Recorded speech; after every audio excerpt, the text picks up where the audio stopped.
1971년에 저는 초등학교 5학년이었습니다.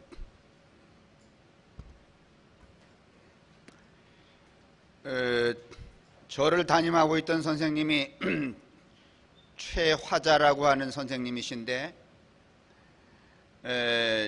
이 선생님이 원주 분이십니다. 이제 저를 뭐 이쁘게 보셨는지 어느 해 겨울에 저를 데리고서는 당신 집으로, 원주 집으로 가셔서 아마 전등불을 제가 처음 본 것 같고, 그 다음에 오징어 요리를 처음 먹어본 것 같고, 영화관을 처음 가본 것 같습니다. 원주의 군인극장이라고 하는 극장에 가서 영화를 봤는데 그 영화의 제목이 두 아들이었습니다.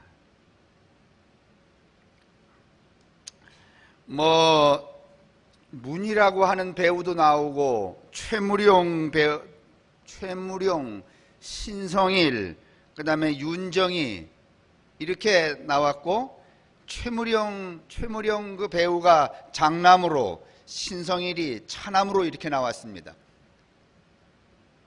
혹시 여러분 보신 분 안 계신가요? 굉장히 문화적으로 열등하게 사셨군요. 그런데 그 형인 최무룡은 공부를 잘해서 검사를 하고 있고, 신성일이는 공부를 안 하고 개망나니처럼 맨날 사고만 치고 감옥에 가 있는 동생을 꺼내주느라고 형이 고생을 하고 어머니 속 썩이고, 그래서 매일 이 문이라고 하는 어머니와 그 형인 이 최무룡이가 그 둘째 아들 때문에 그 애를 태우고 울고 다투고 싸우고 형제끼리. 그래도 그 어머니는 그 둘째 아들을 감싸기 위하여서, 변호하기 위하여, 결혼하기 위하여서 그렇게 애쓰던, 그게 너무 생생합니다. 그런데 저 두 아들에 관한 이야기가 오늘 여기 돌아온 탕자 이야기하고 같지 않습니까? 그러니까 제가 훗날에 생각해 봤는데, 제가 처음 본 영화였고, 처음 본 영화의 제목이 두 아들이었고, 제가 훗날 생각해 볼 때, 목사가 된다면 생각해 볼 때, 아, 하나님은 이미 저 때부터 나를 예비하셨구나. 오늘 두 아들에 관하여 설교를 하라고 말이죠. 그런데 제가 제 5학년 때 저 영화를 보면서 무슨 마음을 품었더랬는가 하면, 아니 왜 둘째 아들은 저렇게 잘생기고 형도 공부를 잘해서 검사가 되고 그랬는데 저렇게 망나니가 되었을까? 그게 굉장히 의심이었습니다. 둘째는 대부분 다 저렇게 엉망진창으로 공부도 안 하고 속을 썩이는, 엄마의 속을 썩이는. 그런데 훗날 제가 자란 다음에 이어령 선생의 우리의 옛 이야기를 새롭게 읽는 제 해석에 대하여라는 그런 그림과 책을 보다가 딱 깨달았습니다. 여러분, 흥부와 놀부. 왜 놀부는 놀부고 왜 흥부는 흥부입니까? 왜 흥부는 그렇게 가난한 겁니까? 형하고 동등한 위치에서 동등한 재산을 가지고 있었는데 다 탕진해 먹어서 가난해진 겁니까? 가난해서 그렇게 애만 많이 낳은 겁니까? 놀부는 동생하고 동등한 그런 상황에서 출발을 했는데 그렇게 뭐 기회를 잘 얻거나 아니면은 영리해서 부자가 된 겁니까? 그런 게 아니라, 오늘 이 두 아들에 관한 이야기나 흥부와 놀부에 관한 이야기는 시대가 반영되어 있어요. 예전에는요, 아버지의 재산은 다 누구 몫인가 하면 장자의 몫이었습니다. 차남에게는 돌아가지 않았습니다. 그러면 여러분, 흥부 아버지가 재산이 많았는데 그 재산을 다 누구 줬겠어요? 똑같이 나눠줬겠어요? 아니면 놀부에게만 줬겠어요? 놀부에게만 줬습니다. 왜냐하면 그래야지만 가족이라고 하는 체제를 유지할 수 있기 때문에. 그 놀부가, 여러분, 놀부 심보를 가진 이유는 나쁜 뜻이 아닙니다. 가족의 재산을 지키기 위해서 그럴 수밖에 없는 정황에 놓여져 있는 것이 누군가 하면 놀부입니다. 그렇죠? 아니, 그래서 놀부가 나쁜 놈이 아니면 훌륭한 사람이에요. 아니 뭐 동생에게 주고 말이지, 여동생에게 주고 말이, 시집간 여동생에게 주고 매부에게도 주고 이웃에게도 주고 그러면 여러분, 아버지의 재산, 그 가족을 여러분 가족이라고 하는 울타리를 지킬 수 있어야 아니면 그게 회파가 돼. 회파가 되죠. 그러면 어떻게 해야 돼요?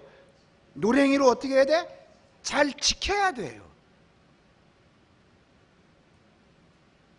흥부는 여러분 착해서 여러분 가난한 게 아니에요. 받은 게 없어서 가난한 거예요. 그래서 그 가난을 극복하기 위해서 어떻게 할 수밖에 없는가 하면 뭐를 많이 낳아야 돼요?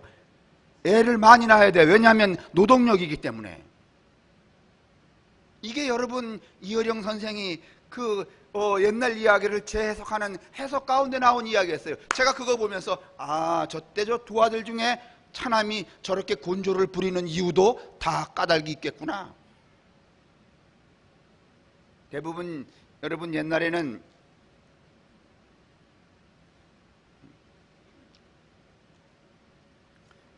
장남 중심이지 차남 중심이 아닙니다.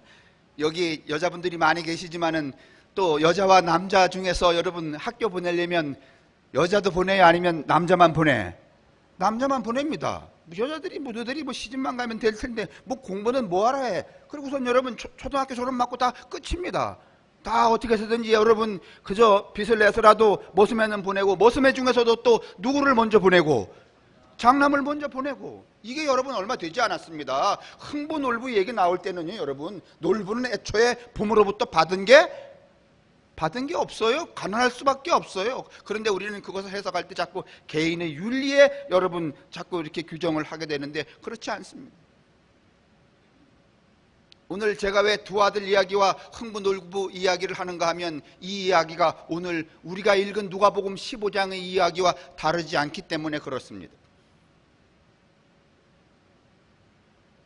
우리는 이 누가복음 15장 돌아온 탕자를 이야기할 때 여러분 대체적으로 두 가지의 신앙적 이해만 갖습니다. 하나는 참 마음이 너그러우시고 사랑이 많으신 하나님 아버지에 관하여, 또 하나는 뭔가 하면 아무리 우리가 나쁜 짓을 하더라도 늘 받아주시는 그 은혜에 관하여 이 정도입니다. 그런데 여러분 오늘 본문은 정확히 말하면 그것을 우리에게 말해주려고 하는 게 아닙니다. 누가복음 15장에는 여러분 잃어버린 것을 찾는 이야기가 15장에 3개가 나옵니다. 하나는 첫 번째는 잃어버린 양에 관하여 15장 앞절을 한번 보세요.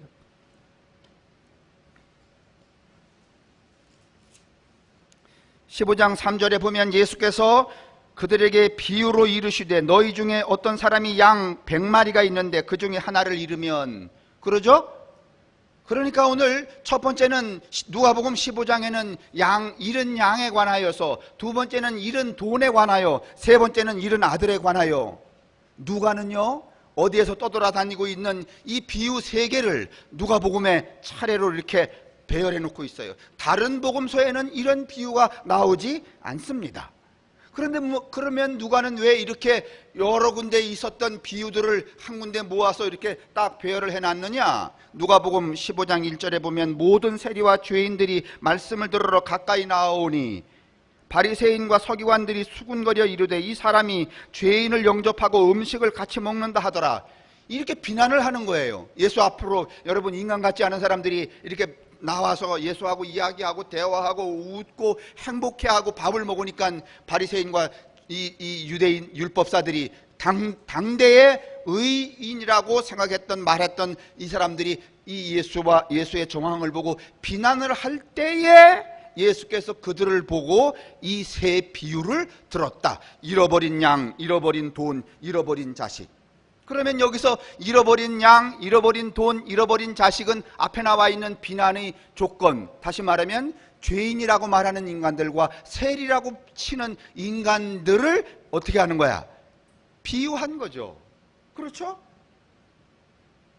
아예 안 그렇냐고요. 누가복음엔 비유 3개 나온단 말이에요. 이 비유가 왜 나왔는가 하면은 예수님이 죄인과 세리들하고 밥을 먹고 그러니까 율법사들과 바리새인들이 넌 왜 그렇게 죄인들과 세리들하고 지내느냐? 그랬더니 예수님이 그들에게 대답 대신 말씀하시기를 이 세 비유를 들었다. 그러니 이 세 비유의 돈이라든지 양이라든지 이 둘째 아들은 누구에 해당하는가 하면 죄인과 세리에 해당한다. 그 말은 무슨 말인가 하면 누가 공동체는 이제 우리가 지금까지 지켜져 왔던 공동체의 개념, 하나님 나라의 공동체 개념을 다 파괴하고 새로운 사람들로 구성된 새로운 공동체의 출발이다, 이것을 말하기 위하여서 누가는 이 누가복음 15장에 다른 여기저기 돌아다니던 비유 3개를 여기다가 일렬로 배열해 놨다. 이게 누가복음의 뜻입니다.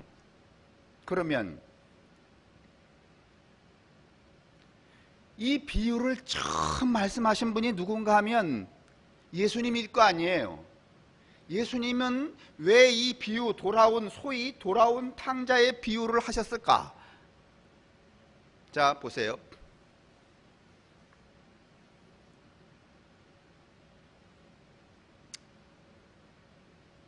먼저 이 아버지 한번 봅시다.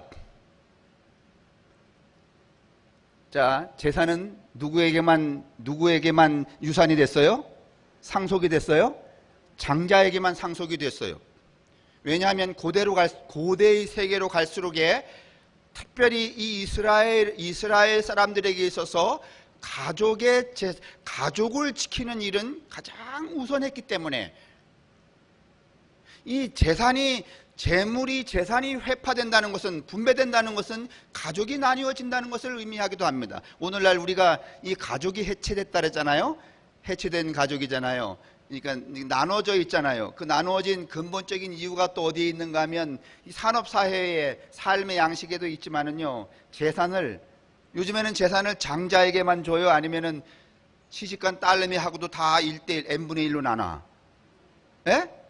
가족은 여러분 이 재산 분배에서부터 해체가 되기 시작한 거예요. 지금도 여러분 가족이 새롭게 구성이 되려면은요, 재산을 누구에게만 줘야 돼? 장자에게만 줘야 됩니다. 그래야지만 여러분 가족이 해체되지 않습니다. 재산을 중심으로 집합을 하기 때문에 그렇습니다. 그런데 여러분 이때 당시에 사회 통념은, 윤리는 차자에게는 재산 안 주는 겁니다. 장자에게만 주는 겁니다. 그런데 이 아버지는 이 차자가, 둘째가 와서 달라고 그럴 때 줬대 안 줬대? 줬대요. 그 말은 무슨 말인가 하면 이 아버지는 우리 가정은 해체돼도 상관이 있다는 뜻이 없다는 뜻이야. 요즘으로 치지 말고 옛날로 돌아가자고요. 옛날에는 장자한테만 재산을 상속을 했단 말이죠. 이게 전통이었어요. 이게 똑똑한 아버지야. 이게 바른 아버지야. 저 건너집 김씨도 이웃집 이씨도 박씨도 허씨도 뭐 다 말이지 다 이렇게 해요. 근데 어떤 아버지가 둘째가 와서 달라 그러니까 줬대. 그러면 그 아버지는 똑똑한 아버지 아니면 바보 등신 천치야. 예? 바보 등신 천치 아니에요. 다 안 그러는데 그러니까. 그런데 여러분 보세요. 우리 15장에는 이 둘째 아들이 와서 뭐라고 말하는가 하면 나의 분깃을 내게 달라 이렇게 말하니까 마치 분깃이 있는 것처럼 그렇게 우리가 이해를 하지만은, 그러나 히브리 성서를 똑바로 보면 이렇게 되어 있어요. 여러분 주보 3면에 보세요.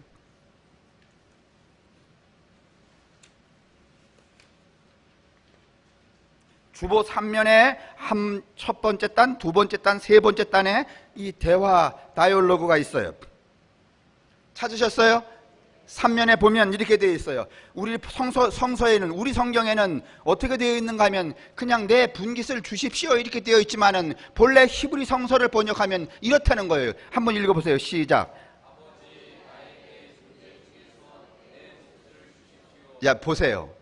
애비가 있어요. 아비 보고서는 돈 달라 그러는 게 아니라 당신의 존재 중에서 일부를 달래. 여러분 예전에는요, 재산이 그 존재를 결정하는 거야. 아버지의 재산을 떼어달라는 것은 아버지의 몸뚱이 일부를 어떻게 해달라는 거야? 떼어달라는 거예요, 여러분. 그랬더니 여러분 그 다음 보세요. 그래서 시작.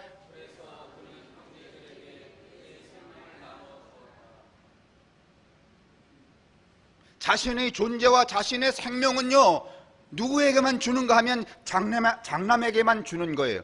단순히 여러분 뭐 저기에 있는 땅 몇 평 몇 대기, 뭐 저기에 있는 건물 뭐 이거 여러분 나누는 의미를 갖지 않아요.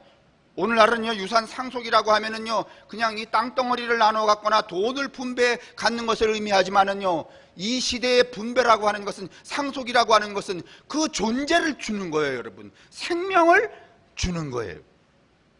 여러분, 이거 얼마나 분명해요. 아버지, 나에게 당신의 존재 중에서 내 몫을 주시오. 그랬더니 그 아버지가 형제들에게 자기의 생명을 주었다는 거예요. 이때는 여러분, 이 시대에는, 이 고대 시대에는 자신의 재산이 곧 아버지의 생명과도 같은 거예요.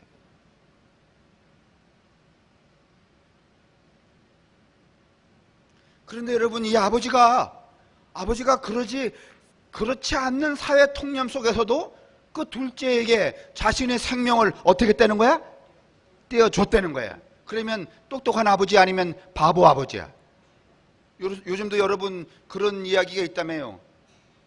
자식들한테 일찌감치 재산 상속하지 말고 죽을 때까지 깔고 안고 살아야 된다고. 에? 요즘도 그러는데 여러분, 이때 당시에 요즘 누가 여러분의 가족 중에서, 여러분 중에서, 이웃 중에서 말이지, 어떤 김씨나 어떤 박씨가 재산, 자식들이 뭐 사업한다고 팔아달라고 팔아주고 또 팔아주고, 그래서 내 중에는 어떤 부모가 자기 장기를 팔아갖고 자녀에게 줬다 그러면 여러분 이웃에서 그 집 보고서 말이, 그 사람 보고선 야, 정말 훌륭한 부모네 이럴까, 아니면 저 등신 같은 인간아 그럴까? 그러면 오늘 이 시대의 이 아버지는 어떤 아버지야? 어떤 아버지?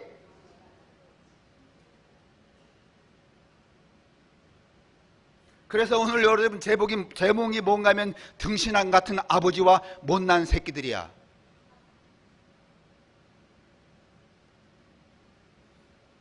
그 다음에 여러분, 이 아버지가, 이 아들과 둘째 아들과 이 아버지의 이 이야기가 여러분 가능하지 않다는 것을 여러분 또 우리에게 증명해 주는 게 있어요. 뭘 증명해 주는가 하면, 여러분, 이스라엘 사람 유대인이 유산 상속은 살아있을 때는 절대로 하지 않습니다. 유대인의 유산 상속은 그 부모가 죽었을 때라야만 누구에게 넘어가는가 하면 장자에게 넘어갑니다. 지금은요, 우리도 여러분 다 그렇게 해야 되는데 왜 살아있을 때 이렇게 몰래 유산 상속을 하는가 하면 뭐 안 내려고? 세금 돌리려고 그러는 거 아니요. 세금 문제만 없으면 다 죽어서 줄 거 아니야. 그러면 이 새끼들이 말을 잘 들을 거 아니야. 근데 그 세금 안 내려고 몰래 주다 보니까 다 빨려갖고 냉중에는 다 여러분 저기 양로원 가도 거들떠 보지도 않잖아. 이스라엘은 본래 여러분 본인이 그 아버지가 죽지 않으면 상속이라는 걸 할 수가 없습니다. 그리고 그 상속된 것을 여러분 죽지 않으면 현금화 할 수 없어요. 그런데 여러분, 이 아버지는 이 아들에게 죽지 않았는데도 불구하고 자기 몸의 일부를 내어주고 그걸 현금화시켜서 이 새끼가 가갖고 말이지 막 탕진하며 쓰도록 했다는 거예요. 그럼 아버지 잘못이야? 둘째 아들 잘못이야? 둘째 아들요? 오늘 제가 이 성서를요 다시 재해석하기 시작하면 끊임이 없어요. 근데 하여간 오늘 본문에 맞춰서, 제가 오늘 구정 명절이라서 이제 설날 다음 날이잖아요. 뭐 집에 돌아오는 사람도 있을 거고, 그래서 무슨 아무리 찾아봐도 돌아오는 게 이 대목밖에 없어.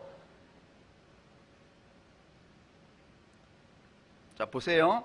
신명기 21장이나 시락서 33장 20절로부터 23절은 우리에게 뭐라고 말하는가 하면, 신명기는 그냥 간단하게 나와 있지만은 시락서라고 하는 70인역 성경의 시라크의 지에서, 집에서라고 되어 있는 이 본문에는 다음처럼 나와 있어요. 저거 올려주고 가야지. 여러분도 저거 넘기세요. 20절까지 쭉쭉쭉 넘겨. 제가 큰 글씨로 써보낸 거 있잖아.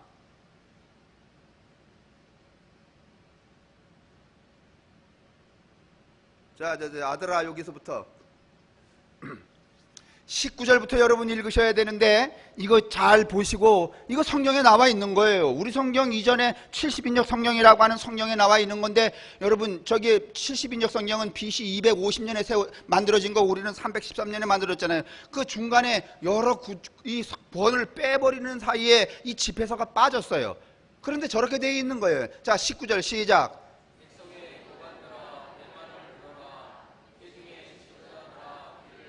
20절.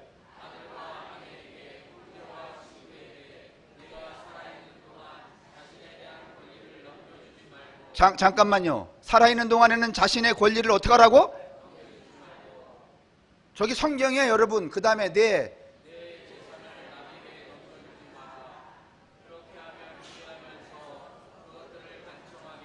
저 나와 있어요, 안 나와 있어요?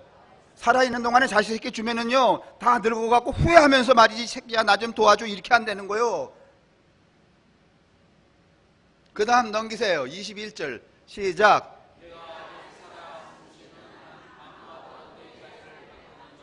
이 아버지가 이랬어야 되는 거예요, 여러분. 모든 이스라엘 유대인들이 다 이렇게 살았어요. 근데 이 아버지는 이렇게 살지 않았어요. 바보 같은 아버지예요. 천치 같은 아버지예요. 맞아요? 저게 무슨 뭐 명심보감이에요? 그 사회의 윤리요, 가치요, 법이었는데 아무도 그렇게 살지 않는데. 22절입니다. 시작.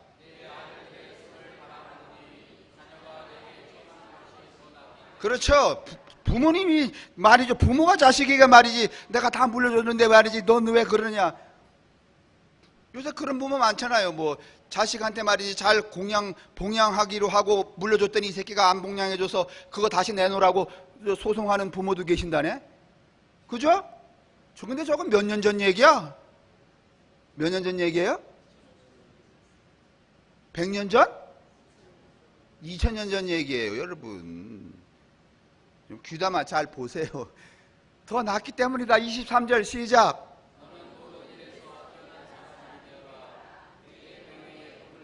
그래요. 근데 이 아버지는 지금 그 가장이라고 하는 명예에 흠을 내고 있어요, 없어요? 흠 내는 것을 자발적으로 하고 있어요. 24절.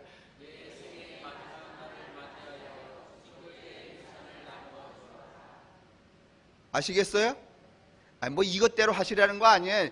뭐 그건 여러분 마음대로야. 그 유산 나누는 것에 관하여서 제가 말씀을 드리려고 하는 게 아니라 이 아버지가 얼마나 어떤 아버지인가? 그렇죠. 가당치 않은 일을 지금 벌이고 있는 거야, 이 아버지가. 이게 지금 우리가 읽은 성서의 본문입니다. 그래서 여러분, 이 둘째 아들이 되지도 않는 것들을 이 아버지의 바보 같은 아버지 때문에 받았어, 안 받았어요? 받았어요. 현금으로 바꿀 수 없는 건데 아버지가 또 현금으로 바꿔줬어요. 왜 쓰게? 아니, 저 자식에게 여러분 땅을 물려줬다가 둘째 아들이 말이지, 아버지 내 몫을 다 주세요. 안 맞는 말이지만 아버지가 바보 같아서 줬어. 그러면 이놈이 땅 짊어지고 가서 술 먹었겠어?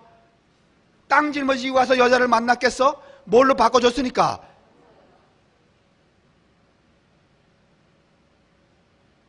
그럼 엉망진창으로 살았죠. 그 다음에 또 어떻게 했는가 하면 다 탕진이 돼갖고, 여러분 이 레위기 11장에 보면 돼지하고 밥을 먹고 지낸다는 것은 여러분 이 이스라엘 전통에 있어서 배교예요. 배교. 종교를 바꿨다는 것을 의미하는 거예요. 참 후레 같은 이 자식의 역할인 겁니다, 여러분. 여기까지 간 자식인데 여러분, 이 자식이 왔는데 또 아버지는 이놈아 내가 그럴 줄 알았다 말이지, 뭐 아니면 이제부터는 네가 밥술은 내가 밥은 주겠지만은 종처럼 살아라, 뭐 그랬다든가 말이지. 그랬어요? 아니면 일절 안 먹고 또 반지 끼우고 말이지, 금반지 끼우고 새옷에 입히고 말이지, 살찐 짐승을 잡아서 잔치를 베풀고. 이거 똑똑한 아버지 아니면 바보 아버지야? 당신들이 아버지라고 그럽시다. 근데 당신들의 새끼가 나가서 이러고 돌아왔어. 근데 그 아버지가 반지 끼워주고 옷 입혀주고 아무 말도 안 하고 잔치하면서 말이지 옷이라고 막 그러면 동네 사람이 아이고 부모로 훌륭하네 그러면 그럴까? 아니면 저건 속도 없어 그럴까?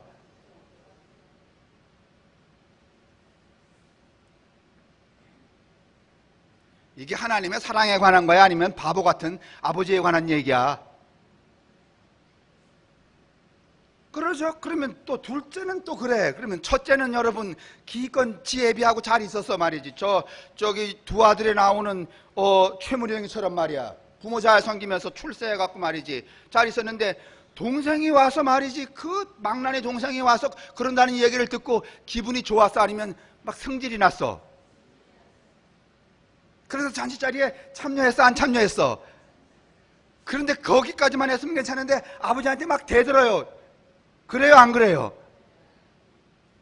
그런데 그러면 그 아버지가 귀싸대기를, 형의 귀싸대기를 때리면서 이 새끼야 너는 동생이 돌아왔는데도 반갑지 않냐 이랬어야 돼? 아니면 그냥 무슨 아이고 내가 가진 게 다 네 건데 너 그럴 게 뭐냐 이래야 돼? 그러면 둘째 아들에 대하는 아버지도 바보 짓이야. 첫째 아들에 대하는 아버지도 또 무슨 짓이야? 아니, 예수님이 이놈의 비유를 하실 때 뭔 얘기를 하시려고 지금 이 설정 불가능한 것들을 설정해서 지금 이렇게 우리에게 비유로 말씀하시는 걸까요?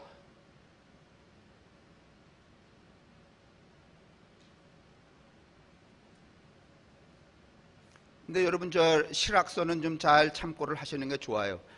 재산을 물려주는 일에 대하여 2000년 전에 하셨다는 얘기니까 저게 여러분 아주 맹탕은 아닌 거 봐. 아닐 것 같아.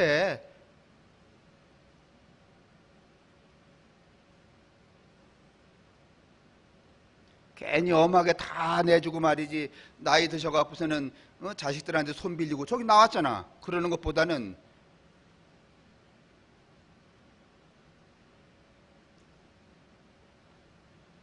아니면 그렇게 사시든지 저거 성경대로 사시든지, 아니면 신약 성경에 나와 있는 누구처럼 살든지. 아, 여기 신약 성경에는 누구 바보 아빠처럼 살든지. 자, 오늘 이야기의 교훈은 둘이야. 뭔가 하면 제가 방금 말했어요.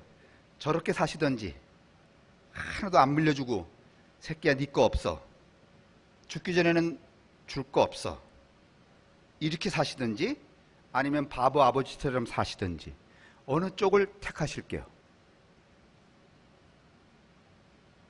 아니, 예수님이 이 비유를 누가복음 말고 본래 하실 때에 이 메시지를 우리에게 주시는 거라고요. 이 비유를 하실 때 이렇게 살겨? 아니면 이렇게 살겨?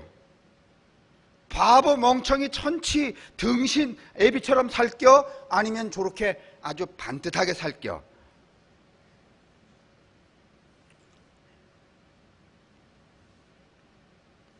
어려워요? 쉬워요?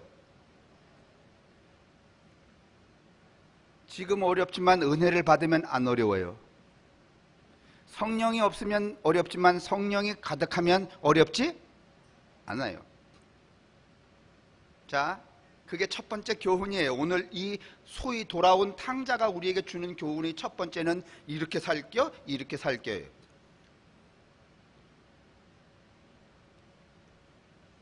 그러면 여러분 이제 다음 얘기로 넘어가요. 잔치가 끝났어요. 형은 아주 승질이 나갖고 아버지한테 막 대들고 말이지, 당신 그럴 수가 있냐 말이야, 뭐 막 당신이 아버지냐, 아버지 노릇을 똑바로 하냐, 뭐 온갖 얘기를 다 했겠지. 그리고 동생의 잔치자리에 들어가질 않았어요. 잔치가 끝났어요. 1번, 잔치가 끝난 다음에 이 형하고, 분노하는 형하고 모든 것을 다 탕진하고 돌아온 동생하고 화해하여서 우정과 화해로 잘 살았을까, 아니면 내 원수지간으로 살았을까? 1번, 화해하며 살았을까, 아니면 원수지간으로 계속 살았을까?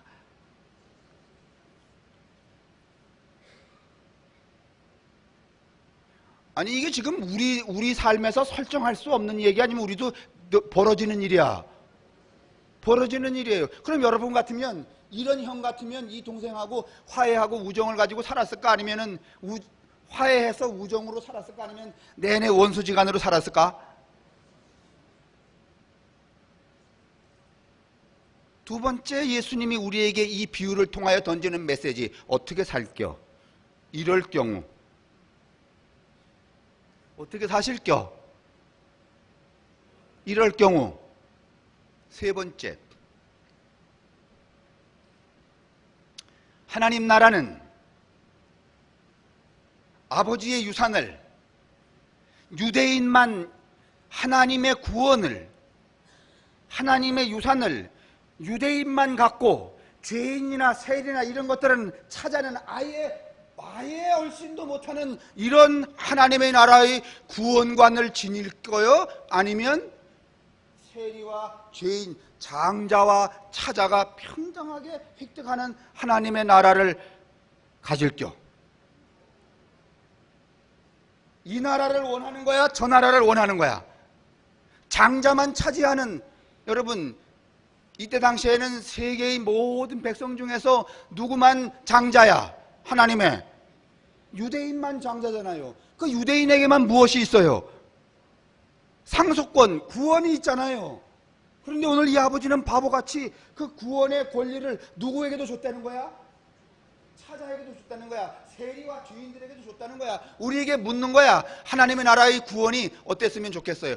우리만, 장자인 나만 가졌으면 좋겠어? 아니면 차자인 동생까지도 가지면 좋겠어?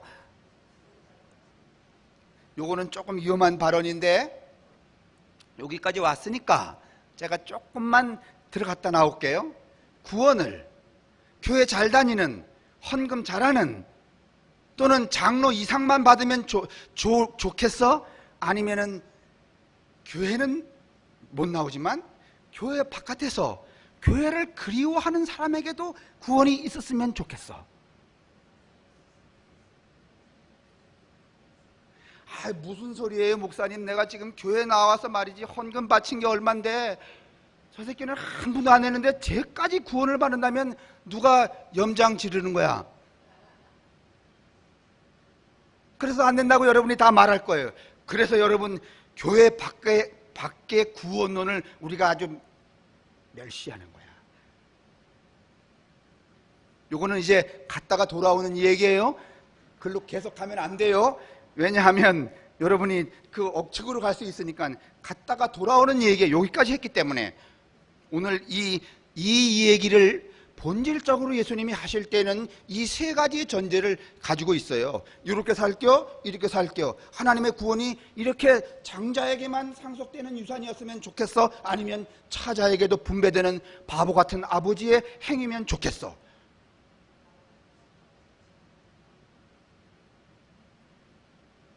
그거를 본래 이 이야기를 누가가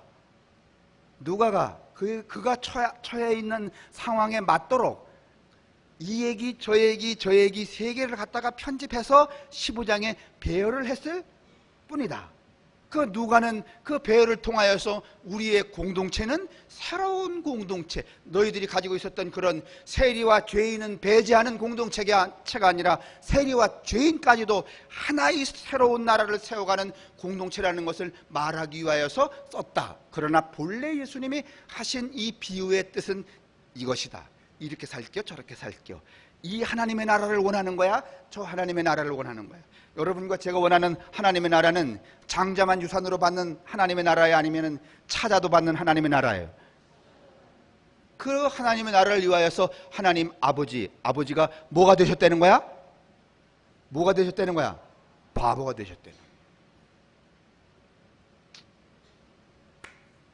오늘 이제 12시 막 되려고 그러니까 이제 끝내겠습니다. 좀이라도 빨리 끝내야지만 돌아가셔서 식사를 하실 거 아니겠습니까?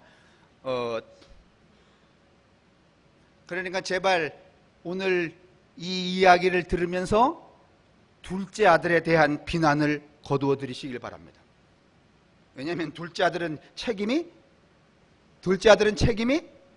거의 없어요. 이 윤리적인 책임을 진다면 누가 져야 되는가 하면 그렇게 탕진하도록 그럴 수 없는 상황 가운데서도 자신의 생명의 몫을 어떻게 한 거야? 현금으로 바꿔줘서 너 마음대로 써봐라. 근데 만약에 내가 오늘 이 본문으로 젊은 사람들에게 여러분 설교를 한다면 이렇게 했을 거야. 여러분, 지금 여러분이 이 사회 속에서 여러분의 몫이 없지 않느냐? 아버지가 다 움켜쥐고 있거나 형님의 몫으로 돌아가도록 정해져 있지 않느냐? 그러니 세상을 향해서 뭐라고 하라? 내 몫을 내놓으라고 투쟁하라. 이렇게 가르쳤을지도. 그런데 여러분, 이런 의미도 이 안에 있어요. 참 많은 이야기가 있어요. 그러니까 너무 흥부놀부를 바라보는 관점으로 이걸 간단하게 보지 마세요. 흥부가 여러분 그렇게 바보 같은 사람 아닙니다. 그럴 수밖에 없는 사람입니다. 그래서 그것을 극복해 보려고 여러분, 우리 사회도 지금 흥부 같은 사람들이 너무 많아요. 그래서 여러분 극복하기가 어렵기 때문에 매일 뭘 사는가 하면 제비가 물어오는 박씨 로또 복권만 사고 있어요. 그래야지만 여러분 그 처지를 역전시킬 수 있기 때문에 이렇게 하면 되는 거 아니에요. 여러분, 로또 복권으로 박씨로 되는 거 아니에요. 어떻게 되는 거예요? 그 가족이 가지고 있는 시스템이 어떻게 되는 거야? 시스템이 아버지의 자녀를 누구에게만 주는, 장자에게만 주는 시스템이 어떻게 돼? 무너져야 되는 거죠. 우리 사회도 여러분 그런 성향이 굉장히 많이 있는 거죠. 그거 다 우리가 다음 이야기로 접어두고 우리가 오늘 귀담아 들어야 될 것은 어떤 구원이 우리에게 요청되고 있느냐. 예수가 제시하는 거예요. 이 구원이냐 이 구원이냐 택하라 말이야. 지금 유대인과 바리새인과 율법사들은 이 구원을 말하고 있는 거예요. 예수의 구원은 어느 구원을 말하고 있는 거예요? 차자까지를 포함한 그 차자가 어떤 형편이라고 하는 것을 묻지 않는, 여러분 우리가 그 구원 때문에 다 구원받은 사람이 되었다는 그 고마움 감사를 잊지 마시기를 주님의 이름으로 축원합니다.